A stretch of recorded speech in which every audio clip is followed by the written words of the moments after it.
So this is Angela Marie of Twerk and Tone, and today I'm going to start a new theme.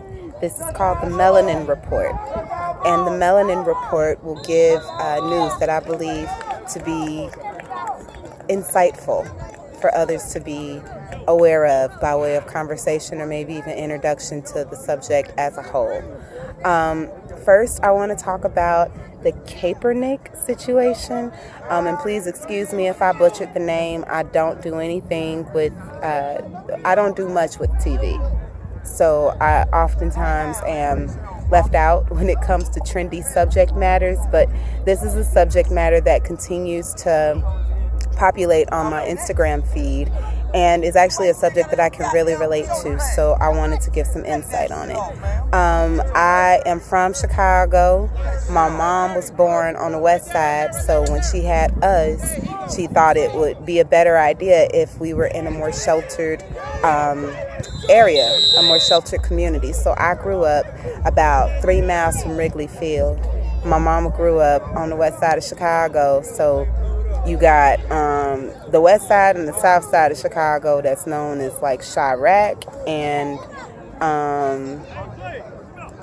the other one that's like the Middle Eastern country. I'll have to Google it because I'm totally not in the know when it comes to these titles. But anyway, that was just a indication to kind of give you all a sense of grasping where the statistics are coming from, because the death rates are of Iraq and Iran.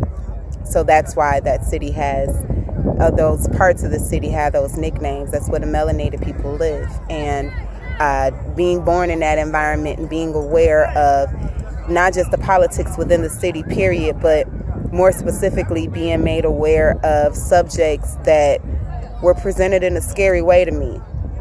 I was brought up in a community where it was about less than 5 melanated families in the whole area, not just the neighborhood. So it wasn't a whole lot for me to draw from, which allowed for me to come up with a very well-rounded perspective, because I have so many different ethnicities within my family tree and on my friend list, but it caused a lot of identity issues within me as I grew older.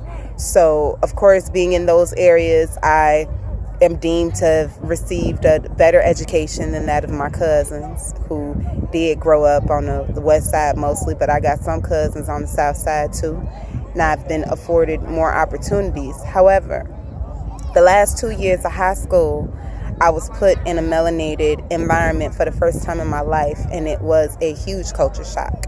I went to Oak Park River Forest the first 2 years, which Oak Park is a well-established part of Chicago that's literally right across the street from the west side, and it's where a lot of melanated professionals live. It's a beautiful environment, stellar education, beautiful ambience, period. And it was a really cutthroat environment for me. It was too intense fitting in socially. So the curriculum was definitely up, and I had a hard time grasping, because the area that I grew up in allowed for me to be prepared, but because socially I just felt so exiled, I couldn't find comfort in that learning environment, so I didn't do very well. Which made me create self-confidence issues within myself, and then the few people that did look like me weren't that nice to me. So that caused some other identity issues, which or misidentification issues, I guess I could categorize it as. I had similar issues just playing in the neighborhood as a child too. So these psychological thoughts formed in my mind based off of social interaction that confirmed the stories that I heard on TV about why I should be afraid of my people. And then when I was forced to go to a melanated school, I was terrified. And I had a cousin there that was like my life vest, so to speak. I figured if he could do it, why can't I? And when I got there, I literally learned I had no reason to be afraid.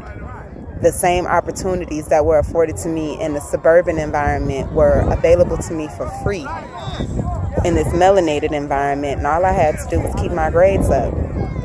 For the suburban environment, I had to keep my grades up. I had to pay thousands of dollars. Okay, I had to pause for a second. I'm here at a football game, and I had a slushie, so I'm super excited about it, and I have some things to tell you all about that too. Anyhow, the same opportunities were afforded to me in the melanated environment. All I had to do was keep my grades up, and I was able to do that. I was a who's who among American high school students for the first time. While I was in the melanated community, I learned how to play the piano. I learned stepping, like the fraternities and sororities, and learned what that was as a whole while in that environment. I also participated in college-bound type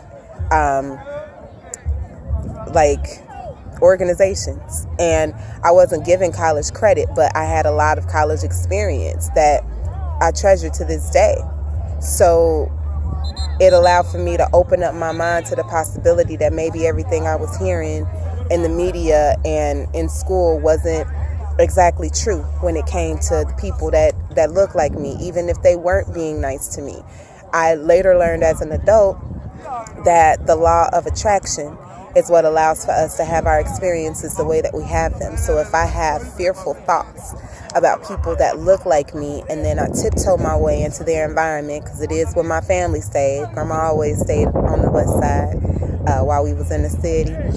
Then, of course, I'm going to have negative experiences, because that's what I'm programming within my vortex, the deeper part of me. But if I entertain the idea that's just the idea that's the size of a mustard seed, that maybe there's another reality to this understanding that I have. Maybe I can gain a inner standing. All it has to be is the size of a mustard seed, and maybe even a fraction of that. Because you could tell yourself a lie if you believe it to be a lie, for as long as you need to tell it until it becomes your truth. I just watched a video on YouTube where a non-melanated person was calling Kaepernick all types of names. I want to clarify a couple things. First of all, nigga is offensive. We need to take it back to the roots, and it is an Egyptian word, Negus, Negus, that means Ethiopian king.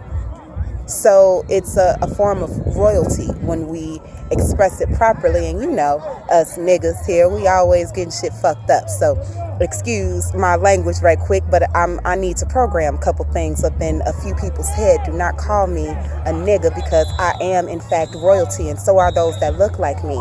But we're not incited to have that kind of a reality.